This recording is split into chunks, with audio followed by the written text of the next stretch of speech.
Hi everyone, welcome and thank you for joining us today. My name is Jean, the Digital Events Manager at Connecting Up and TechSoup New Zealand.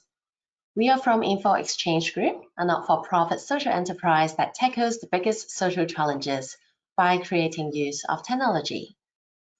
Today, I'm very excited to welcome you to join Digital Transformation for NFPs, free resources and discounted IT products to amplify your impact. So this program is one of the NFP Tech series. An NFP Tech series is a digital inclusion features event of the Digital Innovation Festival. So Info Exchange and Connecting Up is proud to be part of the Digital Innovation Festival 2002. We call it DIF. And we are the partner, and the NFP Tech series is the features event of the Digital Inclusion Features program. This event is sponsored by the state government of Victoria as part of the Digital Innovation Futures Initiative. DIF 2022 runs from 24th August to 7th September. And the DIF is delivered in collaboration with a network of partners, including Info Exchange, and is open for everyone to get involved. So with this beautiful webinar, we are having two great speakers here. So we have Marcus Harvey, the Digital Transformation Manager, the gentleman you're seeing now. So Marcus leads Info Exchange Digital Transformation Program, aiming to help more than 10,000 organizations get better value from the technology investment, transform operations, and achieve measurable outcomes with the clients and communities they work with. And we are also having Sophie here. She's the Digital Transformation Consultant. After starting her career in the business and finance management, Sophie discovered her not-for-profit passions while working in India with an international NGO that improves educational outcomes through innovative use of technology. More recently, she's back in Australia and leads the technology change programs in a range of organizations to enhance impact, simplify processes, and improve outcomes. Before we begin, we'll start with a bit of housekeeping. All lines are muted. If you have any technical issues, please type into the questions box and I'll be here to assist you. And also, if you have any questions during the webinar, please also type into the box. Marcus and Sophie will be very happy to get them answered. We really encourage you to ask as many questions as possible, but please note that your comments or questions will not be up here to the entire group. And now the webinar is being recorded. A link with the recording and the presentation slides will be sent to you in 1 to 2 business days. And finally, I would like to remind you there's a very short survey at the end. That would be great if you can help us to complete that. All right, now I'll pass on to Marcus and Sophie for today's section. Thanks so much, Jean, and fantastic to be talking to everyone today. I do want to start just by acknowledging the traditional custodians of country throughout Australia and their connections to land, sea and community. We pay our respects to their elders, past, present and emerging, extending that respect especially to anyone on the webinar today with Aboriginal or Torres Strait Islander heritage. We're joining you from Bunurong and Wurundjeri land in the Kulin Nation and really acknowledge that sovereignty was never ceded, always was and always will be Aboriginal land, and we're really pleased to see some progressions in that space at the moment at a federal level, and we've got our fingers crossed that it continues sooner rather than later. It's been far and truly time to work through those challenges. All right, but back into the webinar as well, because really from our perspective, we want to cover a few things. Technology is complex, particularly in a non-for-profit space. And so what we've done is we've broken technology down into 5 separate domains, and we're going to help you think that through. We're going to talk about the domains tech foundations versus information systems, talking about information security as well as IT planning, and give you an understanding of different capability levels so that you can build your capability over time. Because one of the things we do find is that if you try to do everything at once, usually there's more challenge than achievement in that, and it's really important to stage and prioritize how you want to use technology and improve it. To help you improve technology, we're going to talk about the roadmaps that we've used in helping hundreds of nonprofits progress their technology.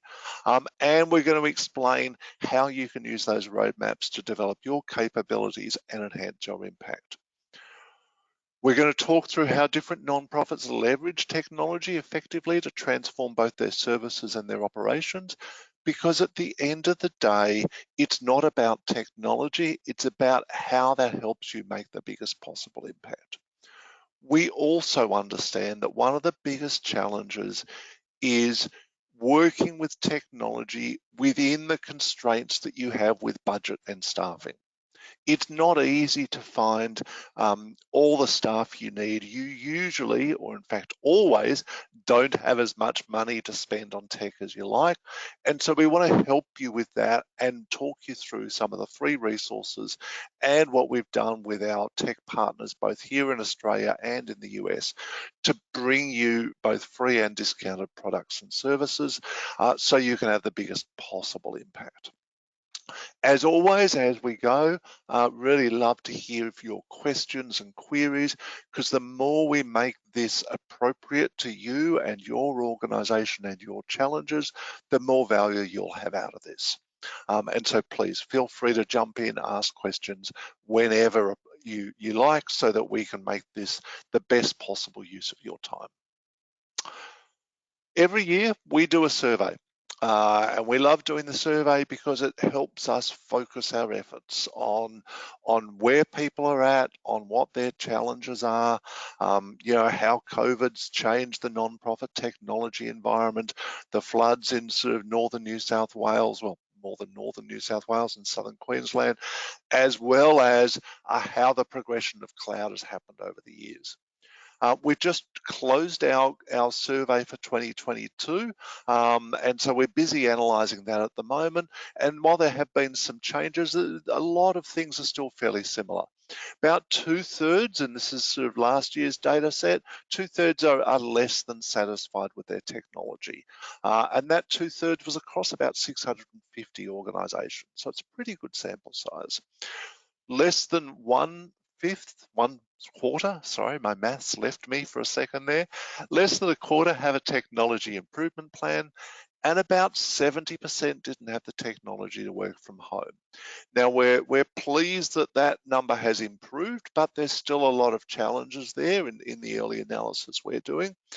And the big message for you is, if you feel challenged or hindered by tech, you're not alone, and that's what we built, the Digital Transformation Hub, and our consultants like Sophie and Reza and others are there to help you with that process, and we'll talk you through that today. In order to structure technology in the non-for-profit space, we've got 5 separate domains. And those 5 domains are really about helping you think about what's important to work on, and so you don't try to do everything at once. So let's talk through them. Number 1, tech foundations.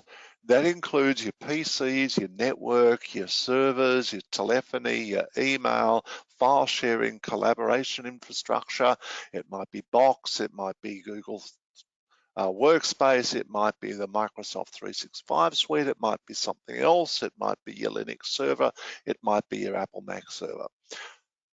That's really about enabling your staff to collaborate effectively, work productively, and access information anywhere. It includes your internet connections, making sure that's fast enough, all those sorts of things. And those tech foundations are really what we found was very important as people move to that work from home phase.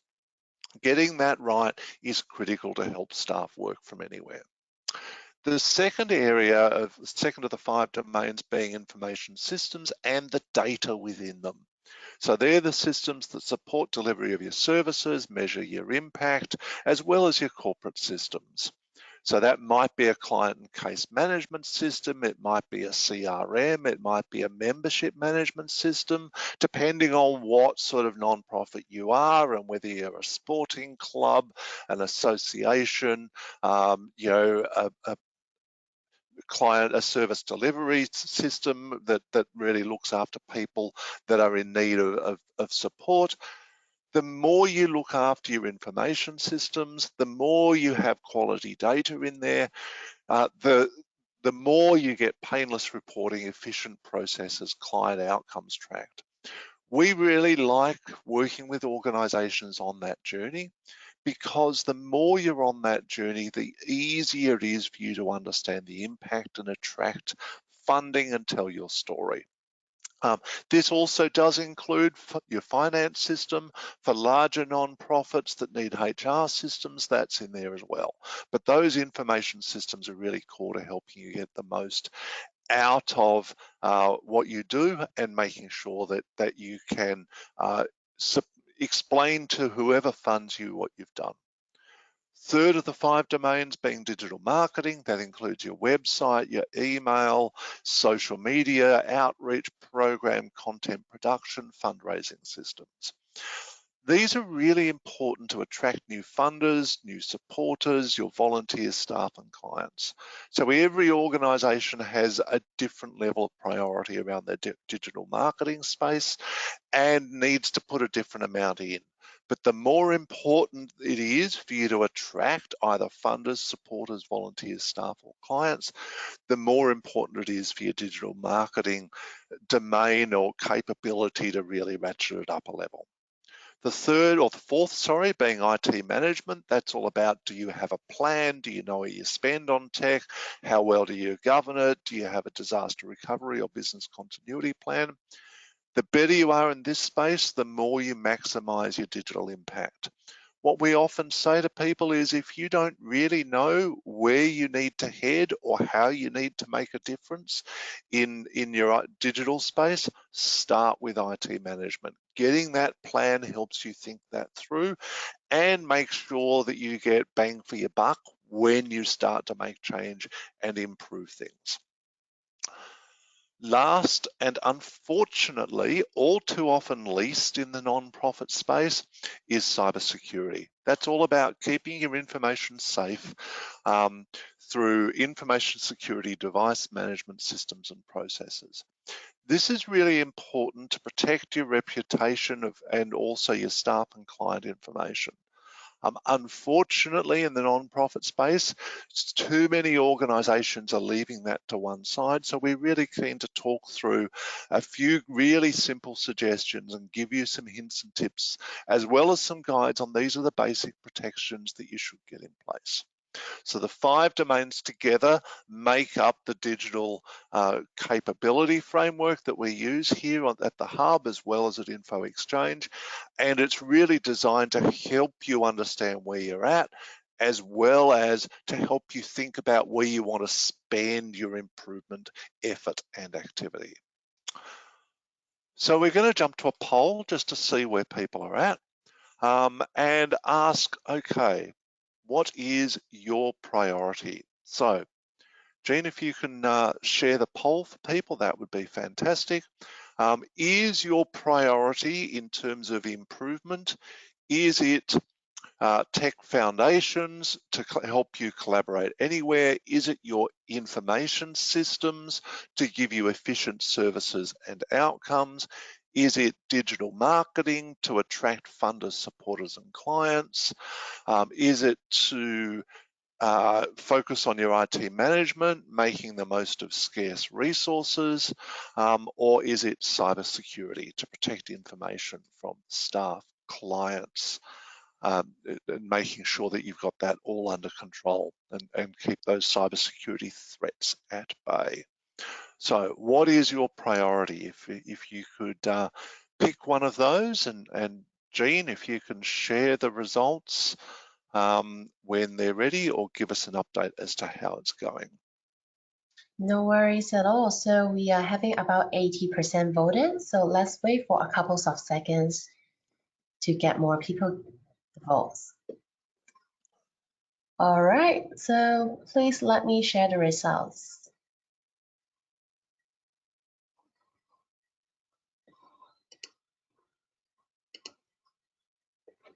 Okay, it's on the screen. Can you see the result? Fantastic. So that's really interesting. It's great to see no one's interested in tech foundations. So I'm going to dial back what we talk about there today.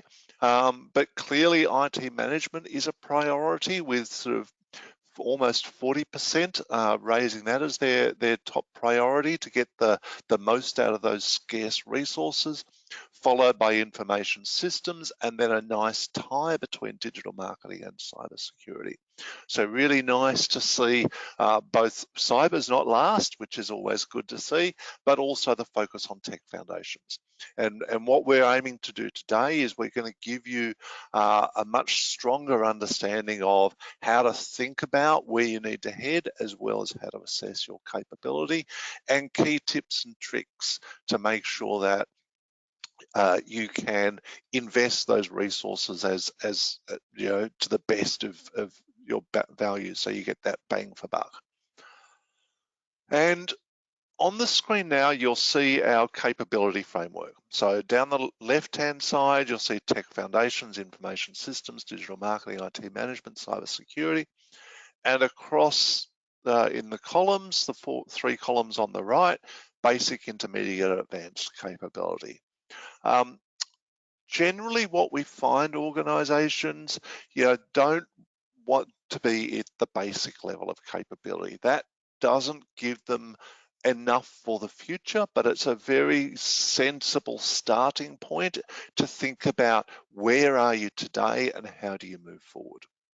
So it's really important to think about, from a digital capability perspective, where are you at in each of those? And for instance, if you were one of the 38% that said IT management was the top priority, what you'll want to do is think about, how do I move myself up from basic through to intermediate, or intermediate to advanced if you're one of those organisations that are up at the intermediate space.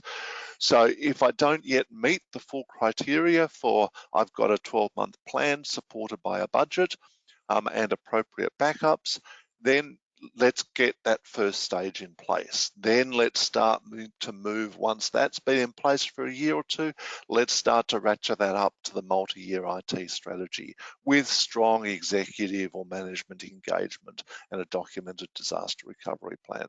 So thinking about what your top priority is and working through that is the key thing. And then once you've got that under control, then you move to your second priority, is what we recommend. Now, what I want to do is show you how you can undertake your own assessment, think about where you're at, as well as get some free resources and assistance to help you through that process. So, the Digital Transformation Hub is a website that we've built that includes 6 key things. An assessment, and I'll show you that in a second, to assess your overall readiness and understand where you are across each of those 5 domains. A set of digital guides to help you take the next steps in terms of basic to intermediate, intermediate to advanced. Expert advice from people like Sophie and myself, who understand the non-profit space, as well as our tech volunteers that are available to help as well, a range of case studies, training resources, and discounts. I'm just going to jump very quickly across, and I'm going to show you, this is the hub, and Sophie will talk through this in a bit more detail. But if we jump into the quiz, this is what, if you choose to try work on your digital capability score, this is the quiz that you'll be shown in terms of Where are we at? What do I do? What are my key priorities? And what's my capability? So you'll see here it's a fairly simple process of from my PCs and personal devices. For instance, I might say most of my PCs are slow and unreliable. But we do maintain an accurate PC list, and nothing else is appropriate for me. For my email and calendars, we use a non-profit version, but it can be difficult to keep things within mailbox limits. No, some of my staff are still struggling to keep their diaries up to date, so that's not appropriate. And my staff are not yet really happy with how things work. And the same with file sharing. We might pay for a file sharing service or use a server that needs to be maintained. So there's a range of questions throughout. And you can see here that you can work through that. There's 5 pages, one for each domain, you might guess. If you have questions, you can jump online and type them into the box here. If one of us is online, we'll jump in and answer that straight away. Or if we're busy helping other nonprofits, we might get back to you shortly there afterwards. But they're broadly the questions, and out of that, what you get is a digital capability assessment score, which you can see on the screen here. So this is one I prepared earlier, had it in the oven and popped it out ready for you to see. And you can see here overall, I'm at the intermediate level of capability, but we can break it down. So based on the answers to the questions I gave for Tech Foundations, I was at basic. Information systems, I was also at basic. Digital marketing, basic again. IT management, intermediate. Cybersecurity, just for a bit of fun, I'm at the advanced level. And you can see here are the guides that are then intended to help you. So for instance, if I wanted to browse the 17 Tech Foundations basic guides, I can just open up the concertina and browse through those guides that are at the basic level and will help me. If I wanted to browse all of the guides, I could jump through here and you can see here, I shouldn't have chosen Tech Foundations, I should have chosen IT Management because that's what people was interested in, but it works the same way. You can see here, basic, intermediate, advanced, and you can browse through the guides and work through them at your heart's content. So I'll show you a bit more of that in a minute, but as always, don't hesitate to ask questions as we go. So I want to talk through the roadmaps because I'll do this one pretty quickly because that's where people have said that they want to, what we found when we're talking with organizations to help them ratchet it up. So the roadmaps, we've got 5 roadmaps that we'll talk you through today, and each of them have the same structure. So you can see here, to move through basic to intermediate to advanced, this is the structure.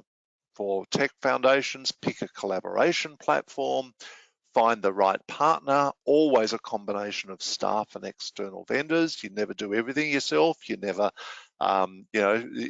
you never have external vendors do everything. As a really simple example, most people always have a partner for an internet connection, even if they do everything else in-house. And even if you get external partners to do everything, you still maintain responsibility for what you're going to spend money on. So it's always that mix. It's just about what you do. And this is the process that we recommend organizations go through, adjusting as appropriate to your organization. I'm going to ask this poll. So, sorry, I was just trying to check. Is the poll Tech Foundations related? No, it's not. So, Jean, if we could have this poll up because 38% were interested in IT management priorities. So let's share the poll.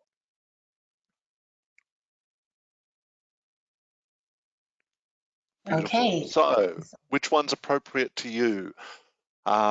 Which best describes? We don't have an IT plan. We roll with the times. We're flexible.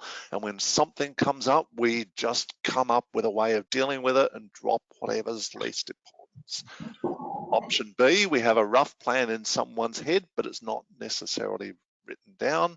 Option C, 6 to 12 month plan, it's written down. Option D, we've got a 12-month plan written down that actually has budget allocated. And E, we have a 3-year strategy embraced by the board. Which one best describes you? You might be in between two of those. Pick one that you're closest to.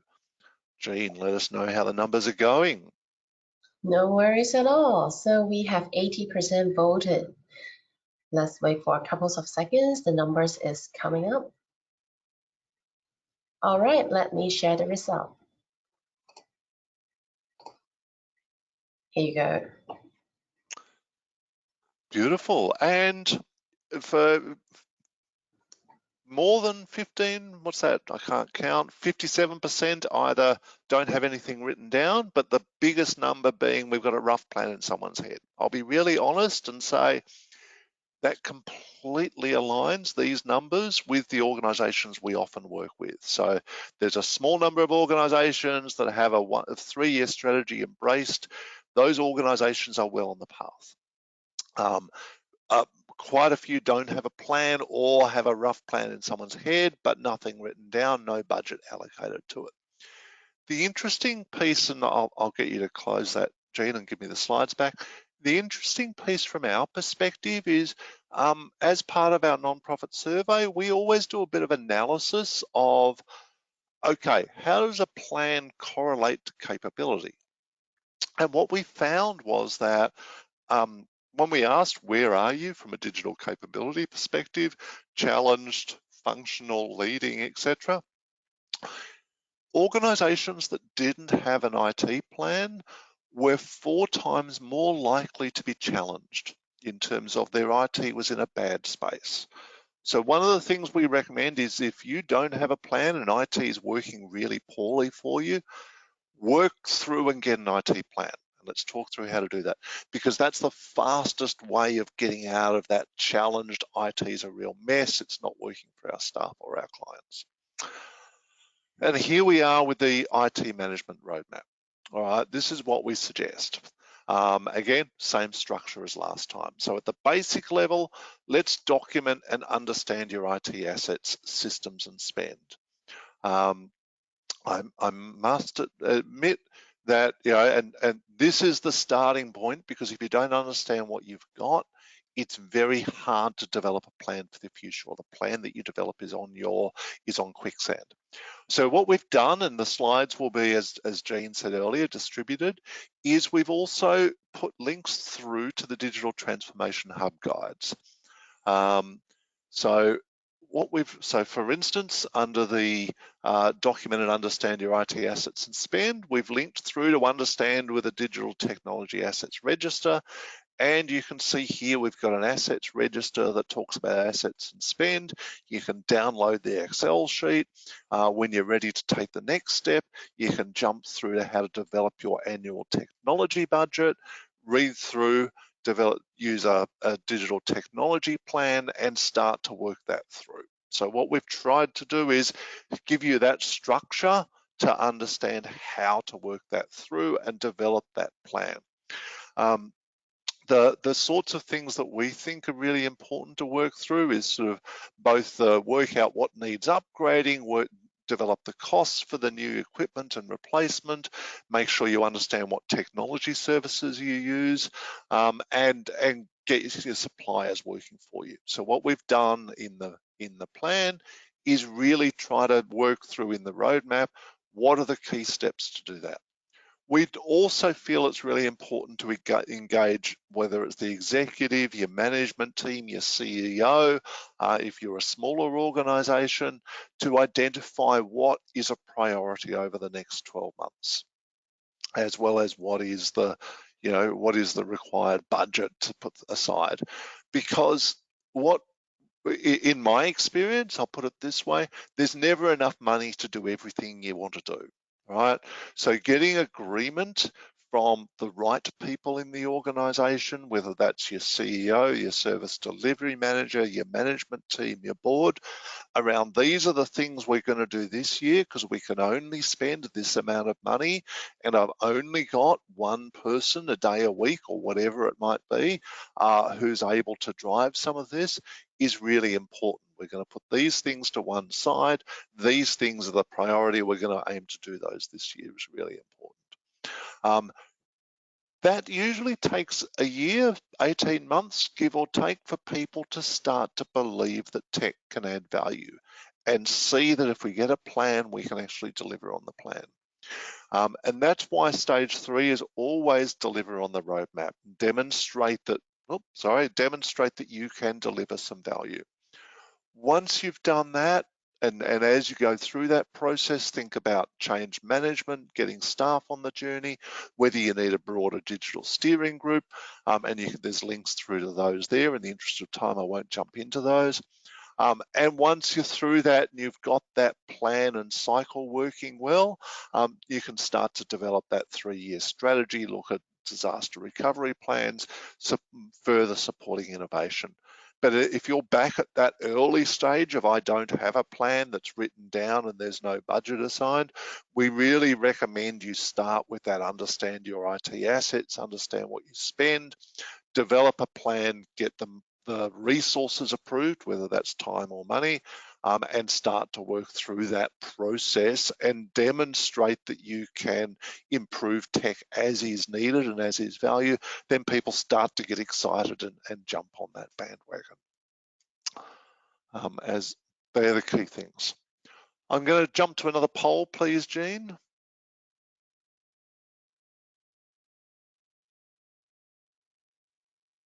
This one's about cybersecurity. Thanks, Jean.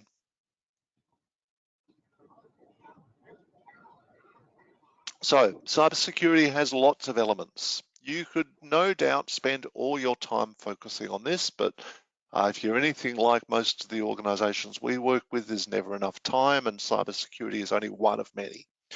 There's a range of basic cybersecurity protections, multi-factor authentication, patching, educating staff, backups, antivirus, etc. And we're just interested in broadly of the things that are up on the list there. What proportion do you have in place? Either I've got nothing in place, don't have multi-factor authentication, we don't manage patching, etc. Staff aren't educated on how to find phishing emails or how to keep their information safe. We've got less than half, we've got most of them, we've got all of them, or I have no idea how many are in place. So just a really quick question on information security protections. And Jean, how are the numbers looking? It's looking really good. I guess we just need a couple of seconds. All right, so here you go, the result.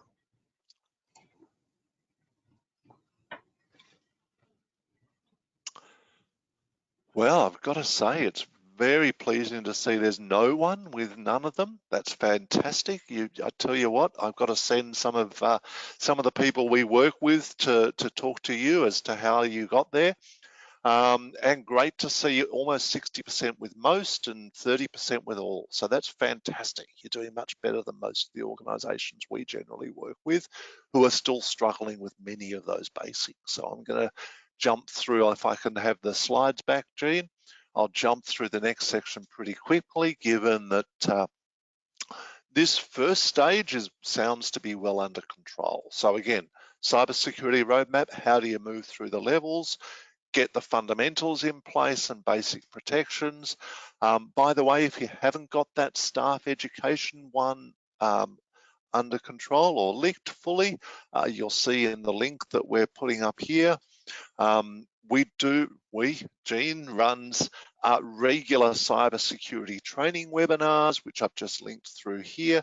And there's a Cybersecurity Staff 101 training, which is free. We run that roughly every 2 months. And there's recorded webinars. So what we're starting to recommend is that if you've got staff, send them to the free training just to teach them the fundamentals. If someone starts in between times, they can either wait till the next session, on the 17th of August. When is it? 17th of August. So Jean, we might need to update that. Oh, that's a past webinar, my apologies. So they can come to the past webinar and view that. Otherwise, we'll run another one in a couple of months. But just getting those fundamental education aspects under control is really important, is what we found. Once you've done that, begin that governance journey. Start to communicate an end user security policy. We were very lucky to work with PwC, PricewaterhouseCoopers. They developed a draft end user or template end user security policy. You know how this works now. I click on the link and through I go. Here we are, a do-it-yourself end user security policy. You can download a policy template in Word format and edit it for your nonprofit. It covers all the basics of, do you allow bring your own device? Where do you store your information? How do you keep it safe? You know, all those sorts of things that staff need to know. So there's a great end user policy template there, which is provided for you in Word format, so you can, you know, ensure that it's really clear what everyone needs to do. As you move through the process, you know, improve those protections, make sure you've got your contractual obligations understood, strengthen backup, assess against the ACSC's Essential 8, etc., etc. And through we go. All right. Jean, another quick We've got a poll. question, Marcus, just Yeah. before on cyber, just before we jump into information systems. So in reference to the Essential 8 you just mentioned, and it might be also good to explain the Essential 8 at the beginning of this, we are only at level 1, only just. However, to get to the next level, it appears to need a lot of money or products to make this happen. Is there another way? My short answer is no.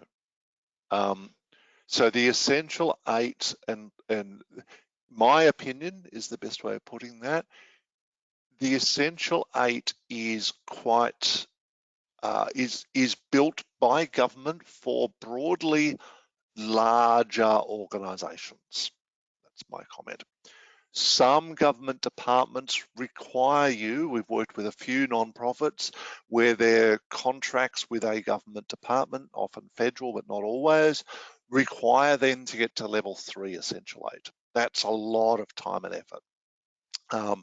So from our perspective, if you're at level 1, you're doing really well as you know, against the vast majority of organisations out there in the field, smaller non-profits. What's important is that you, and this is why we've said assess the organisation against the ACSC's Essential 8. The Essential 8 are fundamentally a list of 8 controls. It includes multi-factor authentication, it includes backups, it includes protection. So it includes a lot of the things that we've talked about up here, and mitigated important risks. We haven't said and get to level 3. So from our perspective, even getting to level 2 is well, actually even getting to level 1, there's always things that organisations need to do, or almost always. If you've done the steps above, you've taken a lot of the steps, but we haven't covered everything, even just to get to level 1. To get to level 3, it's really significant. Happy to have a longer conversation, you know, down about that, about your organisation, because depending on what sort of organisation you are, there might be some things you can do quickly and easily. It does make a big difference. You know, do you have servers? Do people work from home? And what sort of systems do you use as to how much cost and effort it takes to get there? But essentially, it is hard to get. It's a big investment of time and money to get to the level 3 of Essential 8, and we always say think about where that value is. Hopefully that answers your question. Otherwise, happy to cover it longer at the end of the webinar. Thanks, Sophie. Great. Thanks, Marcus.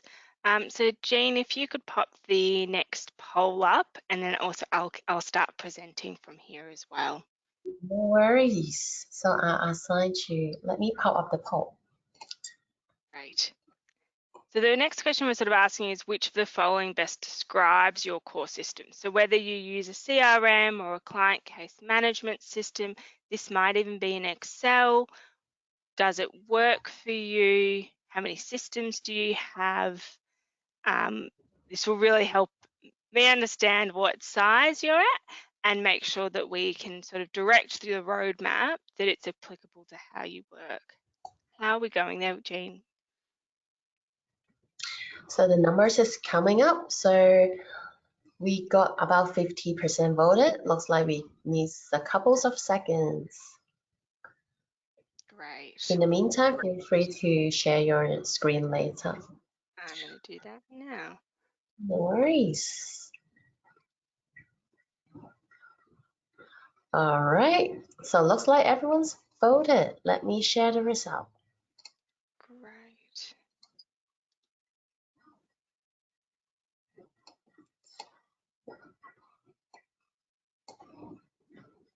So it looks All right. like there's about 1 to 2 systems that 20% said don't work well for us. Have a small number of systems.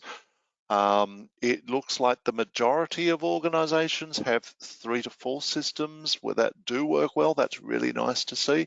Our broad commentary is the larger an organisation is, the greater the chance they've got to use multiple systems, or the more diverse their service ranges are. Thankfully, only one or a small number of organisations, 7%, have more than 4 systems, and overall, but all of them work well. Was really nice to see. So big spread across the different range, but it's good to see that overall, the majority of work well, with about 27% saying don't work well with 3 to 4 systems, and 20% saying don't work well 1 to 2 systems. Sophie. Great, thanks for that, Marcus. Great, and I will share my screen now and make sure I'm sharing the right screen to you. Sorry. Oh, one of those things of changing between screens. There we go. Great. So thank you for participating in that. So now, when talking about information systems and the roadmaps that Marcus has talked through so far, this now is starting to look at how you operate. And so the first step when we start talking about information systems is to look at your data. Where's it stored? How do you use it? Then, and what we like to do is do a bit of a requirements to understand what you need. So we've got a really great guide on the hub that can explore that and actually dive into whether they're functional requirements on what the process is. There's a great example there. Around here, volunteers can apply for positions directly in a portal. That's an example of a functional requirement, or non-functional, so what the system needs to do, and that's around maybe sending an email. So understanding what you need the system to be able to cover for your services will then enable you to select a system. And you guys each all have systems in place, which is fantastic. And so then they can be used to their full extent. Once that's working effectively for you, then it's starting to look at the reporting features and going, how can I deliver and understand my impact in the most effective way? And I'll jump into this guide as well here. That really nicely starts getting you to think about how you utilize business intelligence to understand both your KPIs, but also the impact you're having in the community. Great. Then once that's in check, exploring your finance and your HR systems, depending on your size, we do see a lot of organisations successfully support their HR processes via Excel and using the Microsoft or Google Workspace features effectively. Others will bring in a HR solution there. And then once your core systems are set up in place, leveraging additional systems to advance your business needs. The key piece I want to reiterate at this point is make sure you're using each of the systems you have to its full capability. Not that you've got 100 different systems that could actually be done within the one. So we sometimes see that with contract management, things like that. Could you use the finance system more effectively? It's one of those things of once you get the structure in place, now you need to work on that ongoing improvement to ensure that it stays effective and fit for your organisational needs. Right. So next one is digital marketing. So how you're actually communicating with your stakeholders, your donors, your volunteers, your clients. It's one of those things that the starting point is always going to be a website, because I like to call this sort of your virtual reception. The second someone jumps on their website, they're going to get a glimpse on who you are as an organisation. Are you really engaging for young people? Are you very corporate for the style of services because you're an advocacy style organisation working with government representatives? You know, what style of service do you deliver? And how clear is it for me to reach your services? So are there clear contact forms? Are there clear donate forms? Pieces like that. Is it engaging and responsive? Then setting up your social media to be effective. The key piece with social media is do as much as you can. Don't try and exhaust all your resources to be on all of the channels. If you find that a Facebook page and your website is effective to communicate with your clients or your donors, then use that channel well. So have a content management plan where you're regularly engaging with your users on that site. We see a lot of organizations open a lot of different accounts and then they're inactive and they've actually got low retention on there. So actually trying to use that effectively for you. Email marketing is one of the strongest in the non-for-profit sector. They get the highest open rates out of any other sector. I think last time I checked, it was about a 25% open rate was an average. So this is a really, really great channel for non-for-profits to be speaking with their clients. Great. And as you continue down, when you're in that intermediate stage, make sure you've got your plan in place, you're optimizing the use of the channel, and you're using your analytics. Key piece I'm going to jump in here and say is if you don't know about the Google Ad Grant, come here, click on this link, jump on the website and have a look.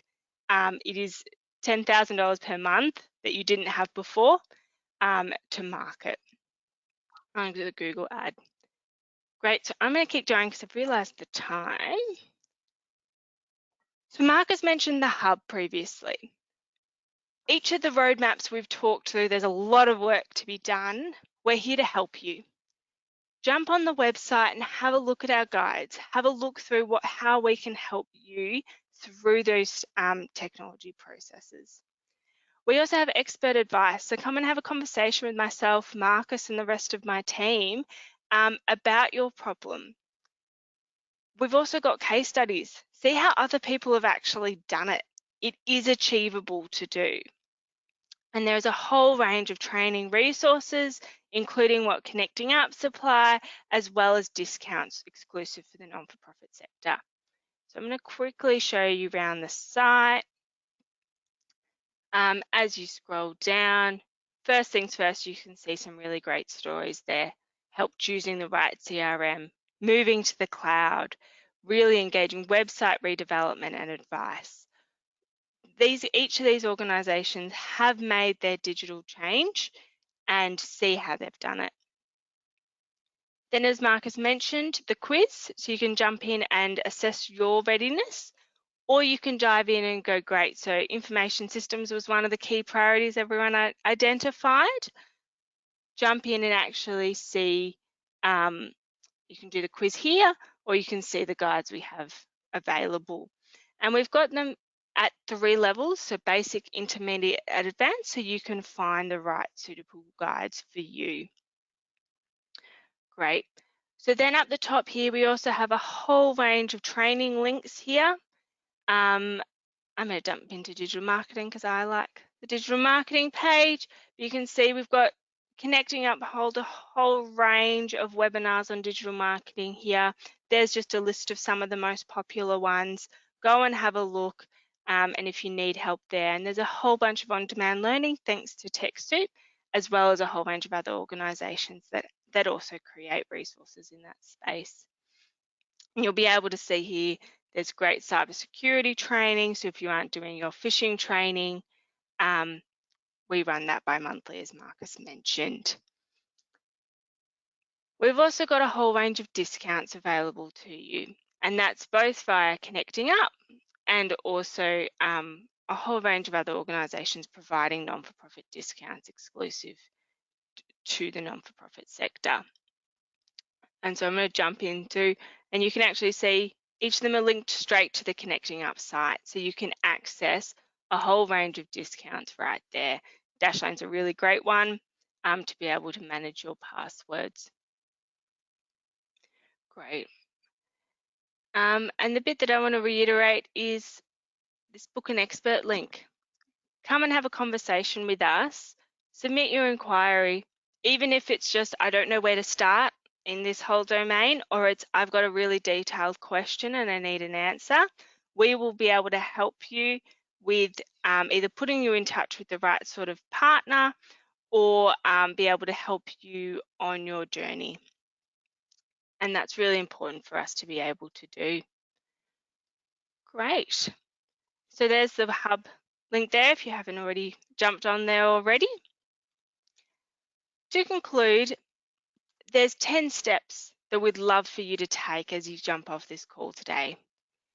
If you don't have a plan, make a plan, write it down, document it to be able to see how you go. And don't try everything at once. Try and prioritize that so you've got discrete pieces of work. Pick a non-for-profit collaboration platform and use it well. And I think that's a really important piece I want you to take away. Use that effectively, whether you're on Microsoft, whether you're on Google, whether you're on Box, using each of their features to their best capability. Take cybersecurity seriously, as you already are. Move to the cloud. I hope you're already all in the cloud and enabled that remote working. And so even if it's you've got staff coming to you saying, we need this project management tool because we're all working in a hybrid way, consider that to continue enabling their remote working. Leverage the non-for-profit discounts. If I can't reiterate that enough, there are so many tech organisations that want to be able to help the non-for-profit sector. Go away and check that all of your subscriptions are utilising a non-for-profit discount, and if there's another more suitable product in your price range that could work just as effectively. Use your core system so that it's supporting your staff's needs now and into the future. Provide staff training options and so to continue to develop their skills. Measure your outcomes and impacts. Develop that marketing plan so that you can now communicate all that you've worked towards and make sure you've got the right technology partners to help you in your digital transformation. Great. I squeezed through that last bit, but now we'd love to answer any questions that you have, whether it be across any of the domains or any problems you've got in your digital transformation journey.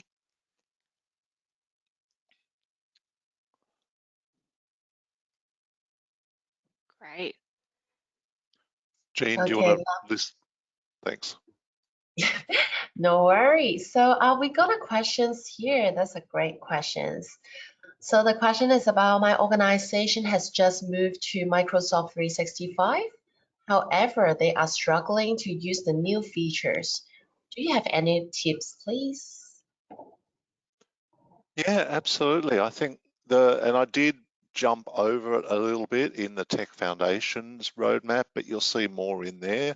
So for instance, we do suggest in a 365 space of going through things in a certain recommended order. So for instance, do email first, get that working with Outlook, then look at your files, then look at your broader collaboration space.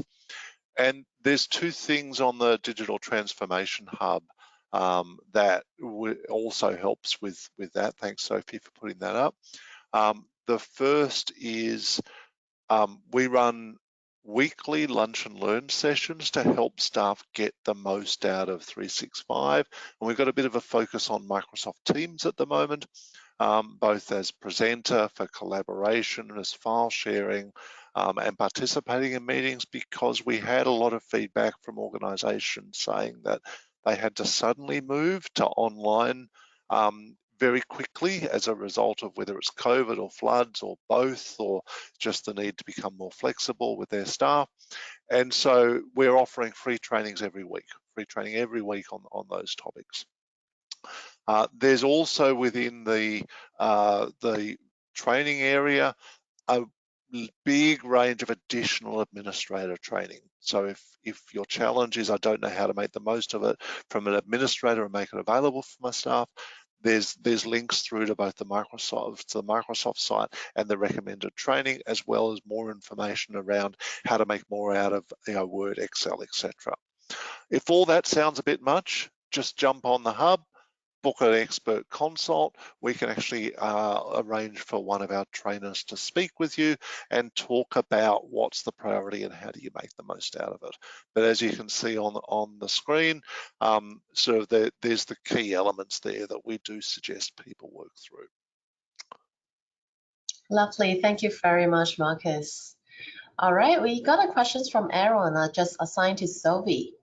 So the question is, how does an organization with a small budget balance, BYOD, needs to interoperability with the information system and cloud computing?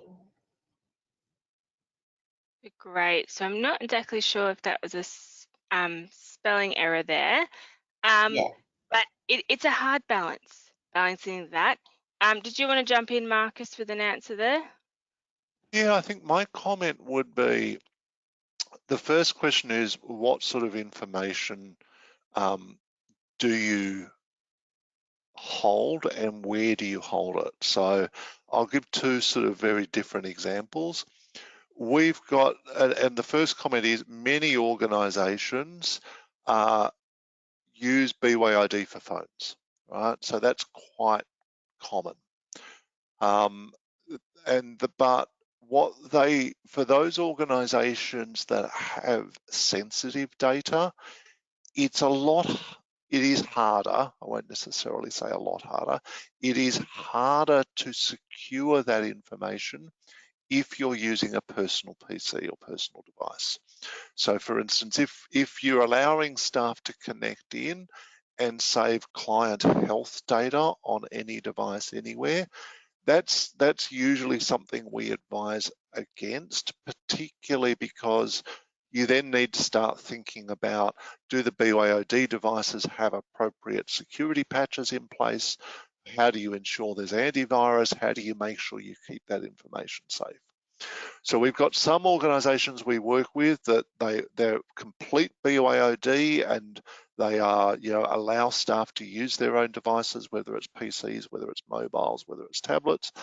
But usually, more often than not, they deal with less sensitive data, and they expect staff to have some sort of antivirus on there and a few other basic protections, but there's no ability to delete that data or extract it or can make sure that it's being kept safe.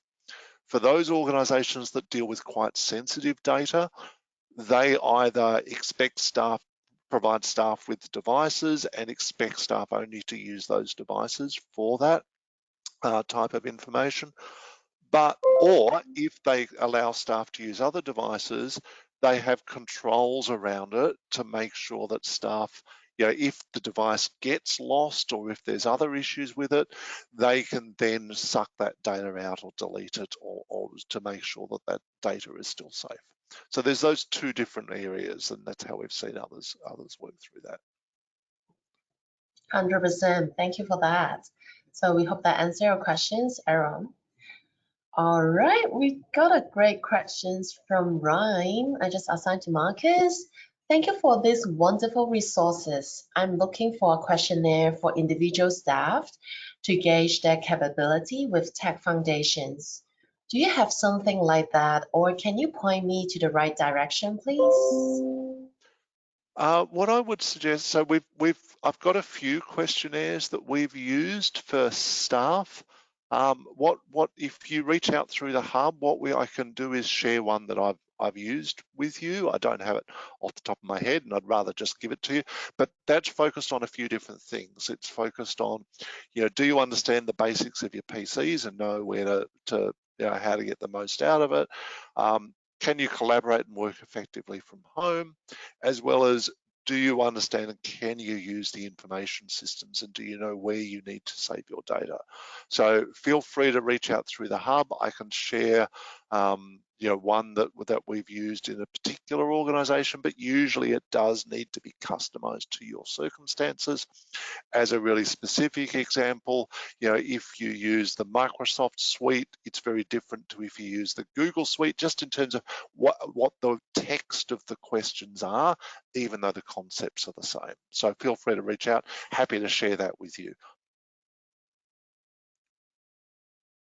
You're on mute, Jean.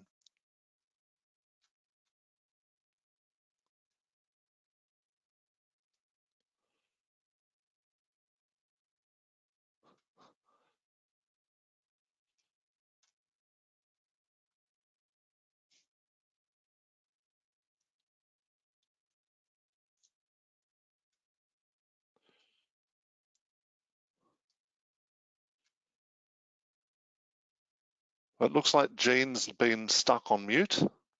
So I think what I will do instead. Sorry. Oh, she's back. Yeah, so sorry. So I guess that's pretty much for the questions today. It's a wonderful section and it's really interactive. We always love questions. So if after a while you think there's something you would like to ask or you would like to know more, please contact us. I got a questions for me. It's about when am I going to get the presentations and also the recordings. So again, you'll be getting that after 1 to 2 business days after today. All right, before we finish, Marcus, Sophie, would you like to add anything? Look, my only other comment is please have a look at the DIF site, so the Digital Innovation 2022 site. There are hundreds of fantastic, webinars as well as recordings that really help you and help organisations all around Victoria get the most out of technology. So please have a look there as well. And the last comment is, thank you so much for your time. If there's anything else, just jump on the digital capability or digital transformation side as well. Reach out through the Contact Us form. We'd love to help. Thanks, Jean. Lovely. Thank you, Marcus. All right, so I guess all of you are looking at my screen now. We got a beautiful webinar coming up very soon, so that's what I would like to share with all of you.